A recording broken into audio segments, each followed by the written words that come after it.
গঙ্গার নিচ দিয়ে চালকবিহীন মেট্রো। হ্যাঁ, হাওড়া ময়দান এসপ্ল্যানেড চালকবিহীন মেট্রো। বিশেষ প্রযুক্তি ব্যবহারেই চলবে এই মেট্রো। আরো বিস্তারিত এই বিষয়ে জানাতে পারবে আবির, রয়েছে আমার সঙ্গে। আবির, ভারতের প্রথম চালকবিহীন মেট্রো সূচনা হয় হচ্ছে দিল্লিতে, দিল্লির ম্যাজেন্টা লাইনে, এবং 2020-তে তার উদ্বোধনও করেছিলেন প্রধানমন্ত্রী নরেন্দ্র মোদী।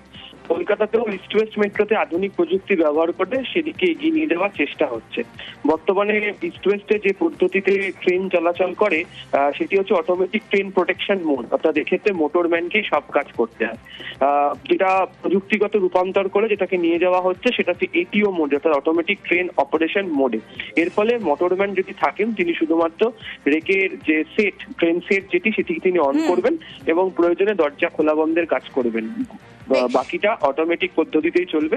ভবিষ্যতে প্রযুক্তির মাধ্যমে দরজা খোলা এবং বন্ধের কাজও মোটরম্যানকে করতে হবে না, সেগুলিকে ছাড়াই গোটা কাজটি সম্পন্ন হবে। বেশ আবির।